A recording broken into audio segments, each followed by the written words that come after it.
Map effects can set and change the appearance of tiles and chunks. Map tile model is a simple effect that will add a prefab to a tile.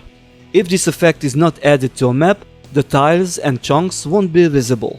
I'll demonstrate this with a prepared prefab here. This is how it looks with square tiles. Now I'll set the map info so the map generates a hexagonal grid. Then I'll replace the model prefab in the map model effect with a hexagonal model. As you can see, this works with both kinds of map grids. Just to see the map without this effect, I delete it and preview it again. This way the map is not visible since it has no visual elements. Map tile model flow is a more advanced version of the map tile model. This effect is given several prefabs and dynamically decides which to instantiate depending on the tile's neighbors. This way unseen geometry doesn't even exist, making the rendering of the map much easier for the GPU. Here is an illustration what each zeros and ones mean in the model's names. At this moment only hexagonal tiles are supported. The map material effect simply sets the material of the tiles or chunks. This is useful if the tile prefab we are using doesn't have the material we want. However, the map generation is much faster if we prepare our prefab with its proper material. This effect will change the color of the tile's material based on the value and gradient we give to it. I've already prepared a value to use with this tutorial, so I drag it as a reference. The value, as we know, returns a number between 0 and 1, and the gradient uses this number to evaluate a color it will use. The map material color effect is useful only if the tile meshes are not combined. In case we want to combine the tiles of a chunk into a single mesh, we need to use the map vertex color effect. This effect will change the vertex color of tiles or chunks. Therefore, we need to use a material with a shader that lets vertex colors affect the color of the material. This effect can be used with combined as well as not combined meshes. The other feature this effect has is that it can merge its vertex color with the existing one based on a mask. Thus, we can apply multiple map vertex color effects to the same tile or chunk. I'll add another map vertex color effect in the effect list and set it up. Now, to mix this effect with the first one, I need to give it a mask. The mask also is remappable. The map elevation effect will apply a height map based on a value. The effect can be amplified with this power value. We also can define a minimum step value if this is what we'd like to have. If the value is left on 0, there will be no steps. Map elevation can also merge itself with the current elevation of the tiles.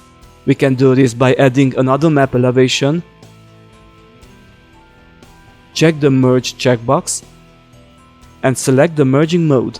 With this feature we can make very complex height maps. Map spawn objects will spawn a prefab on a tile, choosing one from the list of modules considering its settings. This effect natively supports biomes, but I'll not touch that in this video, so I will ignore the biomes field.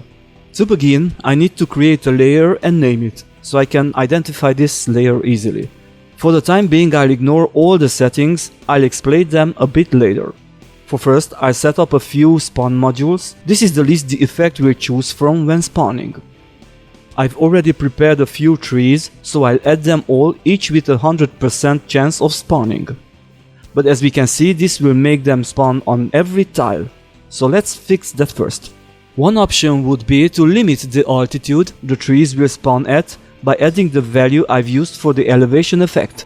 This will enable me to decide the altitude range this layer will spawn in. Now it's a bit better, but still too many trees. So now what I need is a mask. I've already prepared one value for this, so I can drag it onto the mask field to use it. This looks better. As you can see, the mask strength can also be adjusted with this slider here to fine-tune the result. For randomization we can use these settings. I can make it so the object is spawned with an offset from the tile's center. Displacement radius is the maximum value of this offset. The random Y rotation option is pretty obvious what it does. With this checkbox, I could also force the newly spawned objects to set their scale between a given range. To control how abundant each tree is in this layer, I can adjust their spawning ratios here. If I dial this % down, I can make this tree to be more rare in the map.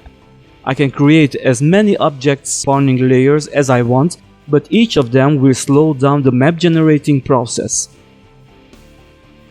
This effect can hold an entire stack of effects. This way, a stack of effects can be saved into a single scriptable object, making it quick to use. The effects can also be enabled, disabled for easy testing. So, these are the values and effects that are included in the first version of VamporiumMAP. If you feel you want to extend on existing values or effects, or even want to write your own, I will explain how in another video. Further information can be found in the assets documentation. You can also check out the other tutorials, links in the description.